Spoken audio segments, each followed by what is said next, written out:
Hi, it's Lisa, and welcome to DBA 130 Database Theory. So years ago, databases were designed only by those with a background in computer science. And then in the 1990s, Microsoft released Access, and it became part of the Office Professional Suite along with Word and Excel and PowerPoint.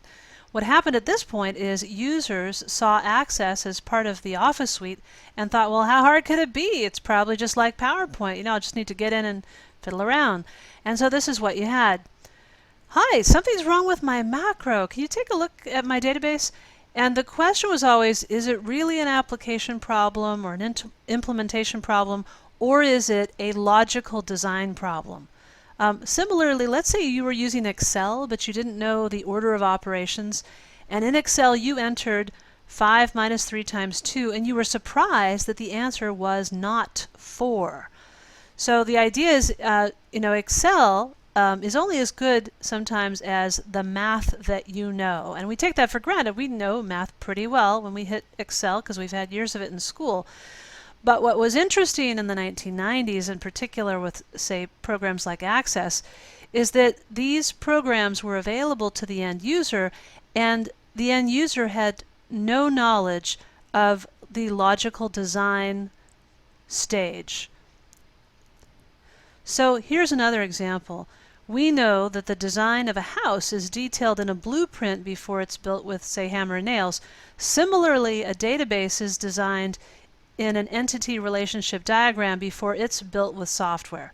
So these diagrams are created in the logical design phase of the overall database development process, and this is the phase we cover in this course. Here's our goal.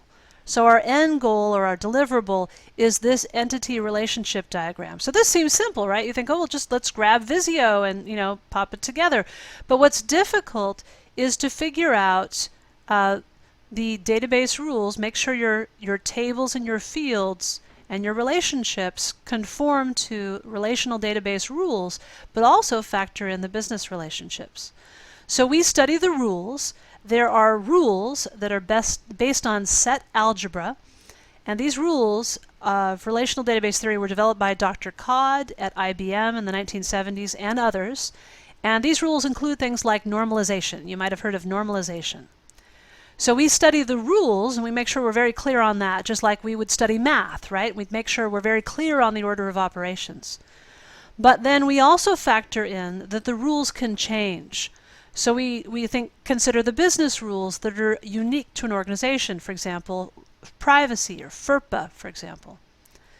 So ultimately, in summary, when you take the theory plus the business rules, that creates our logical model. So relational database models are a combination of the relational database rules and the business rules. And what's tricky is figuring out where your design, how much of your design is, conforms to the theoretical rules and how much of your design is swayed by the business rules. So that's what we study in DBA 130.